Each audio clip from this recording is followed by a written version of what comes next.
Dear student, इस video lecture में हम लोग 12th क्लास बिहार बोर्ड के लिए most important subjective question answer को पढ़ेंगे और ये सब्जेक्टिव क्वेश्चन आंसर सीरीज का तीसरा वीडियो है। तो इसके पहले हम लोग और सारे टॉपिक्स भी कवर कर चुके हैं, तो उनको आप ज़रूर देखिएगा। तो चलिए शुरू करते हैं। पहला क्वेश्चन है, how did the domestication of animal start. Question यहाँ पे पूछ रहा है कि पशुओं का जो पालतूकरण जो स्टार्ट हुआ, पशुओं को हमने जो पालतूकरण जो पालतू बनाना जो शुरू किया, ये कैसे शुरू किया, क्वेश्चन ये पूछ रहा है। तो आंसर देखिएगा, the domestication of animal started under the influence of religion and the needs of agricultural and domestic life। यहाँ पे कह रहा है कि जो पशुओं का जो पालतूकरण जो स्टार्ट हुआ, ये एक रिलीजन के इन्फ्लुएंस में हुआ, मतलब ये धर्म विशेष रूप से हुआ और ये तब हुआ जब हमें एग्रीकल्चर में, कृषि के क्षेत्र में ज़रूरत महसूस हुआ और हमने उन पशुओं को अपने डोमेस्टिक लाइफ में, मतलब घरेलू लाइफ में उनको ज़रूरत समझा, उनसे हेल्प लेने के लिए समझा, तभी से हम पशुओं का ये जो पालतूकरण है ये स्टार्ट किया। ठीक है। दूसरा क्वेश्चन है, what are the two broad categories of ideas that have helped mankind. यहाँ पे क्वेश्चन पूछ रहा है कि कौन सी ऐसी दो जो विशेष रूप से जो कैटेगरी है, जो विशेष रूप से दो पहलू हैं विचारों के, ऐसी कौन से दो पहलू हैं जो कि मानव जीवन को, मानव जाति को मदद करता है, क्वेश्चन ये पूछ रहा है। तो आंसर देखिएगा, the first category of idea contributes to knowledge and technique. तो कहता है कि पहला जो कैटेगरी है आइडिया का, मतलब विचारों की जो पहली जो पहल है, जो पहला एस्पेक्ट है, वो है नॉलेज को कंट्रीब्यूट करना और साथ में टेक्निक को, मतलब तकनीक को, किसी विशेष प्रकार के जो हम ट्रिक और जो टिप्स के सहारे हम जो काम करते हैं उसको हम कहते हैं टेक्निक।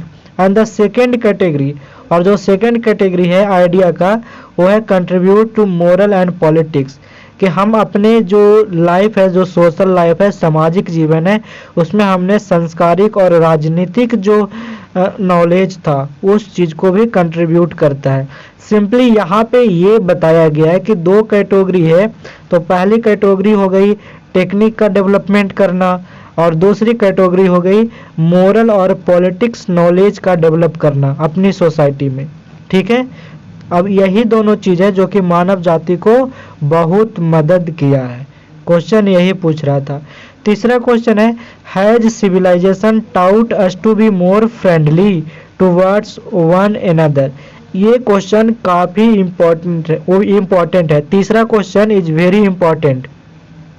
क्वेश्चन कह रहा है कि क्या सिविलाइजेशन हमें सिखाता है, क्या सिखाता है, टू बी मोर फ्रेंडली, मतलब ज़्यादा मित्रवत होना सिखाता है एक दूसरे के साथ, ये क्वेश्चन पूछ रहा है। तो यहाँ पे आंसर है यस, कहता है हाँ, जो हमारी सभ्यता है वो हमें सिखाती है कि हम एक दूसरे के साथ फ्रेंडली व्यवहार करें, मित्रपूर्ण व्यवहार करें। Civilisation has taught mean to be friendly towards one another. अब यहाँ पे कहता है कि हाँ, सभ्यता हमें सिखाती है, हम पुरुषों की, यहाँ पे मेन का मतलब मानवों की बात किया जा रहा है। तो कह रहा है कि हम लोगों को ये सिखाती है कि एक दूसरे के साथ मोर फ्रेंडली, मतलब ज़्यादा मित्रपूर्ण व्यवहार करें।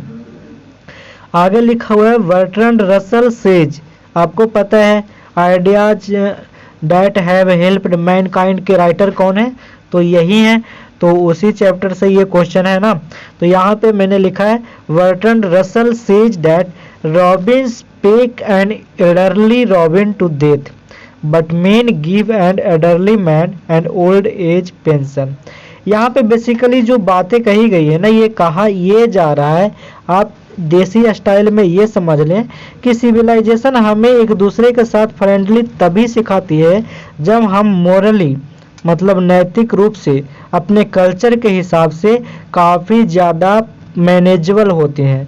मतलब अगर हमारे अंदर सिविलाइजेशन है, सिविलाइज्ड पर्सन है, तो हमारे अंदर कल्चर भी होनी चाहिए। किस चीज़ की? हमारे अंदर वो नॉलेज होना चाहिए, मोरल और पॉलिटिकल नॉलेज। सोशल नॉलेज, तभी हम एक दूसरे के साथ फ्रेंडली व्यवहार कर सकते हैं। ठीक है, बेसिकली ये बात कही गई है।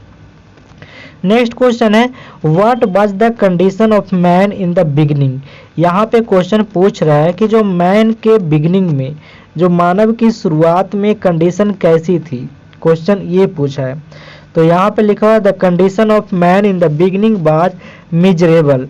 तो जब हम मानवों का विकास हो रहा था, जब मानव जाति डेवलप कर रही थी, जब आदि मानव था, उस समय की बात हो रहा है, उस समय का जो कंडीशन था काफ़ी मिजरेबल था, काफ़ी दयनीय था, काफ़ी खतरनाक था, काफ़ी अलग था। ठीक है, ही लेड अ नोमैडिक, यहाँ पे ही आया है पहले के मानव के लिए, तो यहाँ पे लिखा ही लेड अ नोमैडिक लाइफ, मतलब उन लोग जो थे ना वो नोमैडिक लाइफ जीते थे। देखिए नोमैड किसको बोलते हैं, उसी से बना है नोमैडिक। नोमैडिक का मतलब ऐसे आप समझ लिए, अगर कोई पर्सन आज यहाँ कल वहाँ परसों वहाँ, मतलब घूम घूम कर अपनी ज़िंदगी जीता है, तो उस पर्सन को कहते हैं कि ये अपनी नोमैडिक लाइफ को जी रहा है, मतलब घुमंतु जीवन, घूमने का। तो कहता है he lead a nomadic life and lived in cave. तो केव्स में रहा करते थे, गुफाओं में पहले आदमी रहा करते थे और जंगल्स में रहा करते थे।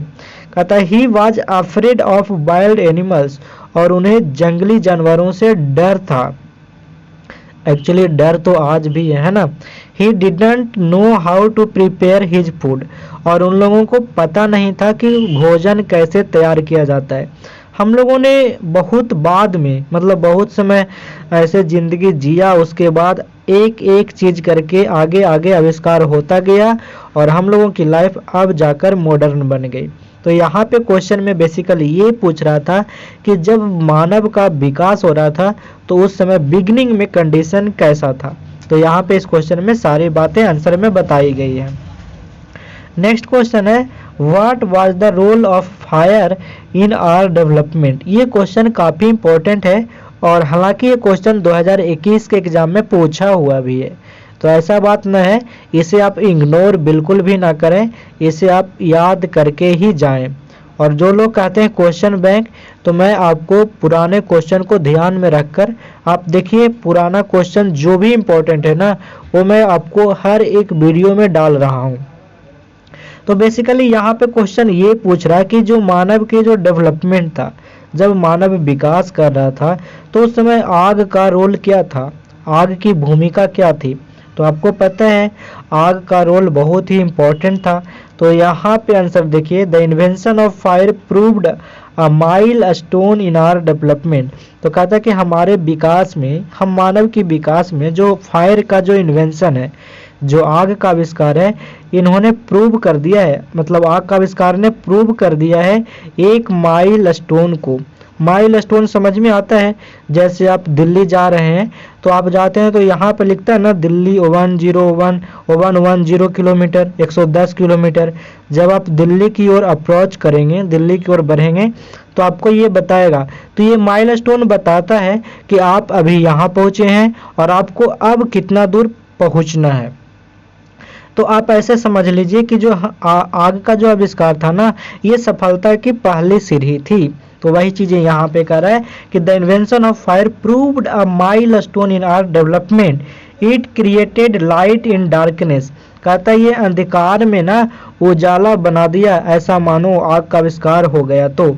And protected us from wild animals, और आग ने हमें इतना ही नहीं किया, अंधेरे को भगाकर उजाला भी लाया और हमें जंगली जानवरों से बचाने का एक रास्ता दिखाया। कहता है लेटर ऑन, बाद में, it resulted in the art of cookery. कहता है बाद में तो आग से हम लोग खाना भी बनाने लगे, भोजन भी बनाने लगे। तो यहाँ पे कुक का मतलब आपको पता है भोजन बनाना, और आर्ट ऑफ कुकरी मतलब भोजन बनाने की कला, भोजन बनाने की विधि। तो इसमें भी रिजल्ट में आया, मतलब ये अंततः आग से हम लोग खाना भी बनाने लगे, और आग के आविष्कार ने बहुत सारे इंडस्ट्री को बूम भी किया, है ना। इसके सारे हमने बहुत सारे डेवलपमेंट अपने जीवन में भी किया है। ठीक है, चलिए, तो ये थे मोस्ट इम्पॉर्टेंट क्वेश्चन। अब मैं आपको लाइन एक्सप्लेनेशन करवाता हूँ। तो इस चैप्टर से जो भी लाइन एक्सप्लेनेशन है उसको ध्यान से देखिएगा। लाइन है, has civilisation taught us to be more friendly toward one another, the answer is easy. ये जो अभी आपको क्वेश्चन करवाया ना उसी का लाइन एक्सप्लेन करने के लिए दिया हुआ है और बाकी आगे बातें लिखी हुई है। तो मैंने आपको बताया है कि जब भी लाइन एक्सप्लेनेशन के क्वेश्चन आए तो आपको लिखना है these lines have been taken from the prose ideas that have helped mankind which has been written by या which has been authored by Bertrand Russell. उसके बाद लिखना है कि इस लाइन का मतलब क्या है और इस लाइन के बारे में इस लाइन से ऑथर क्या कहना चाहते हैं। तो डायरेक्ट यहाँ पे लिखा है ऑथर क्या कहना चाहते हैं।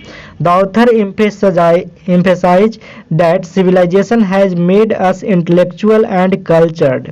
कहता है ना ऑथर यहाँ पे ये जोर डालते हैं कि जो सिविलाइजेशन है, जो सभ्यता है, वो हम लोगों की बुद्धिमान बनाता है, हम लोगों को बुद्धि देता है और साथ में हम लोगों को संस्कारिक बनाता है, कल्चर्ड बनाता है।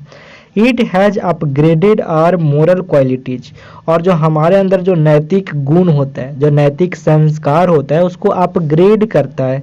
अपग्रेड करने का मतलब उसे और अच्छा बनाता है, उसे और बढ़िया बनाता है। And has taught us to be more friendly toward one another. अब कहता है ये हमें सिखाता है एक दूसरे के साथ मित्रपूर्ण व्यवहार करना। ठीक है, तो ये तो पहले भी आया था। The author sites an example of Robins. Sites का मतलब होता है उदाहरण पेश करना।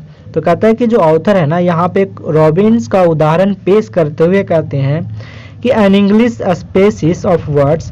कहता है कि जो रॉबिन है ना एक इंग्लिश स्पेसिस है, मतलब एक प्रजाति है चिड़ियों की जो कि इंग्लिश में मतलब अंग्रेज कहने का मतलब ब्रिटेन से रिलेटेड है। ठीक है ना, वहाँ पे मिलती है। Who peck their elderly robin to death. कहता है कि वो क्या करता है ये रॉबिन कि जो एल्डरली होती है ना, जो उम्र में बड़े हो जाते हैं रॉबिन, उसको पेक कर देता है, मतलब उसको वो गले में वो ऐसा समझ लीजिए कि गला दबा देता है और उसको डेथ की ओर लेके चला जाता है, मतलब मार देता है। Whereas men respect elderly people. जबकि जो मेन होते हैं वो रिस्पेक्ट करते हैं एल्डरली पीपल का। अब देखिए उस चिड़िया से तुलना कर रहा है।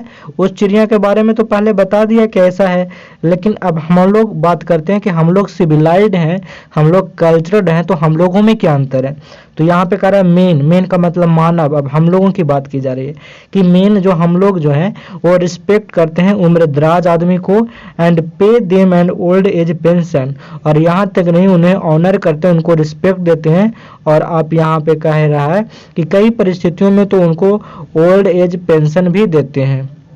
ओल्ड एज पेंशन का मतलब उन्हें बुढ़ापे में कुछ पैसे दिया जाता है, उन्हें खाने पीने रहने के लिए, थोड़ा अपनी लाइफ की स्टेबिलिटी को बनाए रखने के लिए। तो यहाँ पे का मतलब ये नहीं कि पैसे ही दिया जाएगा, उनकी लाइफ स्टाइल को सुधारने के लिए। ये बुढ़ापा पेंशन से आप रिलेट मत कर लेना।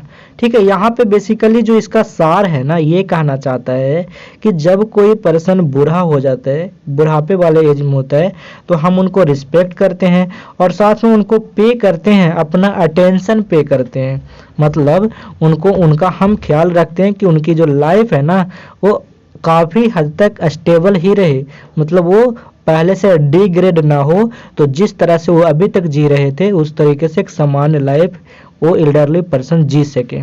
ठीक है, चलिए नेक्स्ट क्वेश्चन है, even more important than the domestication of animals was the invention of agriculture. अब यहाँ पे क्वेश्चन ये कह रहा है कि इवन मोर इम्पॉर्टेंट, कहता है कि यहाँ तक कि ज़्यादा महत्वपूर्ण है, जानवरों को पालतू बनाने से ज़्यादा महत्वपूर्ण था एग्रीकल्चर में आग का आविष्कार करना।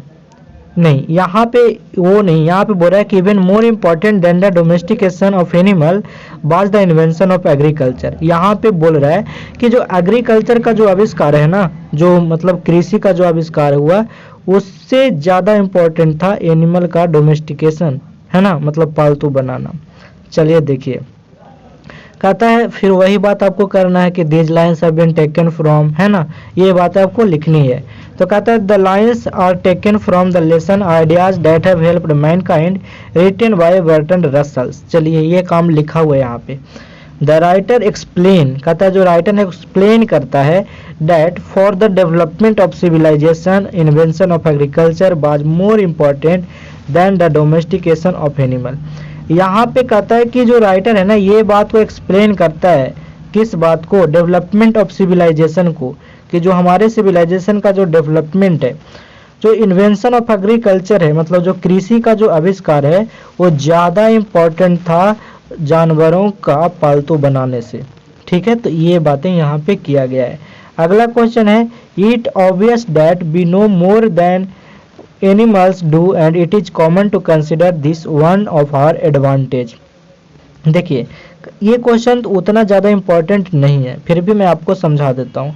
कहता है कि इट ऑब्वियस, कहता है ये तो पूरी तरह से ऑब्वियस है, मतलब ये सामान्य है, हम लोग जानते हैं, मोर देन एनिमल्स डू, कि जो जानवर है ना, जो एनिमल्स है वो ज़्यादा करते हैं, and it is common to consider, और ये समझना बहुत ही सामान्य है कि this one of our advantage, कि अगर हम जानवरों का हेल्प लें तो हमारी एक एडवांटेज होगा, मतलब एक और बूस्ट मिलेगा, हम काम अगर करेंगे तो उनकी मदद से करेंगे तो। कहता है the above lines are taken from the lesson ideas that have helped mankind written by Burton Russell. तो चलिए ये तो क्लियर है, इतना लिखा हुआ है। The writer through the said lines want to convey that human beings are far superior to animal.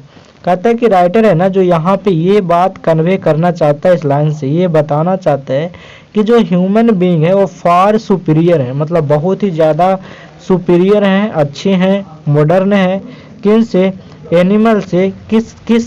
किस कॉन्टेक्स्ट में, तो आगे लिखा हुआ है in context to the knowledge. अगर हम नॉलेज की बात करें तो ये तो बिल्कुल तरह से ऑब्वियस है कि जो मानव है, जो इंसान है, वो जानवर से ज़्यादा नॉलेजेबल है।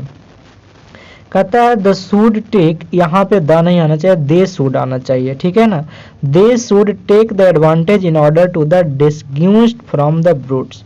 अब देखिए यहाँ पे कह रहा है ना कि जो बे लोग हैं, बे लोग कौन, मानव की बात कर रहा है, कि उनको इनका फायदा उठाना चाहिए, एडवांटेज लेना चाहिए। इन ऑर्डर टू, किस लिए, कहता है इस उद्देश्य से करना चाहिए कि इन जानवरों का वो जो भी शक्ति है, जो भी पावर है, उनको अपनी बुद्धि से मानव इनका फायदा, इनका एडवांटेज ले सके। ठीक है, चलिए अगला क्वेश्चन। आगे बढ़ने से पहले मैं बता दूं 12th क्लास बिहार बोर्ड के लिए 2022 के एग्जाम देने वाला स्टूडेंट के लिए ये सारे का सारा जो सिलेबस है उसको कवर करते हुए मैंने एक गेस पेपर बनाया है। तो अगर आप इस गेस पेपर को लेना चाहते हैं तो वीडियो के डिस्क्रिप्शन बॉक्स में या नीचे कमेंट बॉक्स में लिंक है, वहां से क्लिक करके ले सकते हैं, या फिर इस व्हाट्सएप नंबर पे आप व्हाट्सएप करके इस गेस पेपर के बारे में जानकारी भी ले सकते हैं। चलिए आगे बढ़ते हैं। अगला क्वेश्चन है द आर्टिस्ट से, जो आपका लिखा गया है सीगा न्यूयॉर्क द्वारा। तो क्वेश्चन है which type of God did सेवी लाइक। तो आपको पता है इस कहानी का जो मेन कैरेक्टर है वो सेवी ही है, और ये आपको यहाँ पे क्वेश्चन पूछ रहा है कि सेवी को किस तरह के जो गॉड थे ना वो बहुत ज़्यादा पसंद थे। तो Sebi liked those gods which were symmetrical in shape. तो आपको पता है सेवी को जो था ना वो सिमेट्रिकल गॉड पसंद था, तो याद रखिएगा सिमेट्रिकल गॉड। ठीक है, दूसरा क्वेश्चन है व्हाई डिड सेवीज father shot at him. Seibei के जो पिताजी हैं वो सेवी पर क्यों चिल्लाते हैं, क्वेश्चन ये पूछ रहा है। सेवीज father shotted at him when he spoke critically of the gourd that was displayed at the agriculture show last spring. अब यहाँ पे कहते हैं कि सेवी के पिताजी उस पर इसीलिए चिल्लाते हैं जब वो बात करता है उस गॉड को, जो गॉड डिस्प्लेड किया गया, मतलब प्रदर्शनी के लिए मेला में रखा हुआ था। कौन सा, एग्रीकल्चर जो शो चल रहा था लास्ट स्प्रिंग में, तो वहाँ पे जो गॉड था ना वो शो में रखा हुआ था, और वो किसका था, वो सेवी का ही था। ठीक है, आगे कहता है his father thought that his view didn't reflect sense और डिस्क्रिमिनेशन। कहता है उसके पिताजी जो है ना वो ऐसा सोचते थे, ऐसा थाउट करते थे कि जो उनका विचार है didn't reflect sense and discrimination, मतलब वो जो उनका विचार है वो इस रूप में ना आ जाए कि वहाँ पे पता चले भेदभाव, और जो सेंस है, जो उनका कहने का जो नज़रिया है, वास्तव में वो क्या कहना चाहते हैं इस चीज़ को रिफ्लेक्ट ना कर दे, मतलब इस चीज़ को कन्वे ना कर दे, किसको, सेबी को। ठीक है, चलिए नेक्स्ट क्वेश्चन है, did Seibei's father like his hobby. Question पूछ रहे क्या सेबी के पिताजी को सेबी का हॉबी पसंद था। तो आंसर होगा no, Seibei's father didn't like his hobby of collecting gourds at all. कहते हैं कि सेबी के पिताजी को तो कुछ भी पसंद नहीं था, यहाँ तक कि जो गॉड का जो कलेक्टिंग करता था, उसको कलेक्ट करके जो वो एक जगह पे जमा करता था और उसको पॉलिश करता था, ये सारे चीज सेबी के पिता को बिल्कुल भी पसंद नहीं था। नेक्स्ट क्वेश्चन है, how much did the curio dealer पे फॉर द कन्फिस्केटेड गॉड। देखिए कन्फिस्केटेड गॉड का मतलब है कि ये पॉलिश था, ये पूरी तरह से प्रोसेस्ड था। प्रोसेस्ड का मतलब कि उसको डिजाइन कर दिया गया था, उसको पॉलिश कर दिया गया था, पूरी तरह से कंप्लीट प्रोसेस कर दी गई थी। ठीक है, जो भी करना था। तो कहता है कि उसको कितना पैसे पे किया, तो कहता है the dealer paid 50 yen for the God. तो डीलर ने पे किया था 50 येन को। आपको पता है येन जापान की करेंसी का नाम है, जैसे इंडिया की करेंसी रुपी है। ठीक है, नेक्स्ट क्वेश्चन है, what did Sebi do after he was forced to give up collecting gods. कहता है कि सेबी ने क्या किया जब उसको मजबूरी में छोड़ना पड़ा, मतलब मजबूरी में वो छोड़ा, क्या चीज़ का, कौन सा काम करना छोड़ दिया, तो कलेक्टिंग गॉड्स, मतलब गॉड का कलेक्ट करना, उसको पॉलिश करना, मजबूरी में उसको छोड़ना पड़ा। तो उसके बाद वो क्या किया, तो आंसर देखिएगा, Sebi started painting after he gave up collecting gods. तो वो तो कलेक्ट करना छोड़ दिया, मार्केट से नया नया लाना, लेकिन जो उसके घर में पहले से था उसको वो पेंटिंग करना स्टार्ट कर दिया कि अब चलो इतना है, इतना को ही आगे काम बढ़ाया जाए। ठीक है, नेक्स्ट क्वेश्चन है, how did Seibei's father react to the teacher's complaint. कहता है कि सेबी के पिताजी जो टीचर का जो कंप्लेंट आया, जो टीचर की जो शिकायत आई, उस पर कैसे रिएक्ट किए, मतलब उस पर क्या उन्होंने अपना क्या विचार दिया, कैसा रिएक्शन था उनके पिताजी का। तो कहता है कि Seibei's father give a sound beating. याद रखिएगा, बीट का मतलब पिटाई करना, और साउंड बीटिंग का मतलब कस के पिटाई कर देना, है ना। तो सेबी को, जो सेबी के पिताजी थे, सेबी को कस के पिटाई कर देते हैं, साउंड बीटिंग कर देते हैं। एंड स्मैश्ड, स्मैश्ड का मतलब होता है पूरी तरह से चकनाचूर कर देना, ऑल द गॉड्स, जो भी गॉड्स था, जो उसने पेंटिंग किया था, जो डिजाइनिंग किया था, जो कलेक्टिंग करके रखा हुआ था, वो सारे का सारा गॉड को टुकड़ों में वो तोड़ देते हैं, पूरी तरह से तहस नहस कर देते हैं, और इसको बेचारे को खूब पिटाई भी होता है। नेक्स्ट क्वेश्चन है एक्सप्लेन वाला। कहता this sort of thing is the responsibility of the family. कहता है कि जो इस तरह की जो चीजें हैं ना, जो बच्चों को, जो उनकी हॉबी को फेवर करना, या फिर बच्चों की हॉबी को रोक देना, जो है ये रिस्पॉन्सिबिलिटी है फैमिली का, कि बच्चों में जो हॉबी है उसको वो एक अवसर के रूप में आगे बढ़ाएगा या ना बढ़ाएगा। He said in a strain voice. कहता है कि उस जो उन्होंने ये बातें कहा एक स्ट्रेन वॉइस में कहा, it is the duty of you parents to lie that such thing don't happen. कहता है कि ये ड्यूटी है आप जैसे पेरेंट्स का, कि जो ऐसे बच्चे हैं उनके साथ ये झूठ ना बोलें, मतलब उनको सपोर्ट करें, उनकी हॉबी को सपोर्ट करें। ये न कहें कि तुम ये जो गॉड को पॉलिश करते हो इसमें कोई करियर नहीं है ना। जो पसंद है, जो हॉबी है, उसमें हमें, जो हमारी फैमिली है उसको फेवर करनी चाहिए, मतलब हेल्प करनी चाहिए। तो आंसर देखिएगा, it was unacceptable for the teacher to see Sebi polishing god under his desk in the moral science class. तो कहता है कि मोरल साइंस क्लास में इट वॉज अनएक्सेप्टेबल, मतलब ये एक्सेप्टेबल नहीं था, मतलब टीचर को अच्छा नहीं लगा कि सेबी डेस्क के अंदर गॉड को रखकर पॉलिश करे और मैं पढ़ाता रहूं, ऐसा उनको अच्छा नहीं लगा। कहने का मतलब ये वो अलाउ नहीं करते थे। He felt that SEBI was spoiling his future. और उनके जो टीचर है ना, उनको ऐसा लगा कि सेबी अपना फ्यूचर को बर्बाद कर रहा है, prospects by not taking interest in the studies. कहता है कि इसलिए बर्बाद कर रहा है कि वो अपने स्टडीज में, अपने क्लास में इंटरेस्ट नहीं ले रहा है, बल्कि क्लास चल रहा है मोरल साइंस का और वो काम कर रहा है आर्ट का, मतलब कला का काम कर रहा है। तो ये चीज़ें उनको नहीं अच्छी लगी। The teacher went to Sevij home with complaint but Sevij father was on his duty. कहता है कि टीचर सेवी के घर जाते हैं कंप्लेन करने के लिए, लेकिन सेवी के पापा ड्यूटी पे होते हैं उस समय। So the teacher told his mother, तो टीचर ने अब उनके माँ को कह देते हैं कि it was the responsibility of the parent to look after the activities of their children, कि ये आप जैसे माता पिता की जिम्मेवारी है कि आप अपने बच्चे की देखभाल करें कि आपका बच्चा क्या कर रहा है, जाकर क्लास में ये गॉड को पॉलिश करता है और यहाँ पे मैं मोरल साइंस का क्लास ले रहा हूँ, तो ये आपकी रिस्पॉन्सिबिलिटी है। Then he departed from there immediately, तब उसके बाद वो वहाँ से डिपार्ट कर जाते हैं, चले जाते हैं। कौन? टीचर। नेक्स्ट क्वेश्चन है the porter took the God home. कहता है पोर्टर ने उस गॉड को घर लाया, with him and hung it on the wall of his small सूटी रूम, और वो लाकर अपने रूम के अंदर बॉल पे वो हैंग कर देते हैं, टांग देते हैं।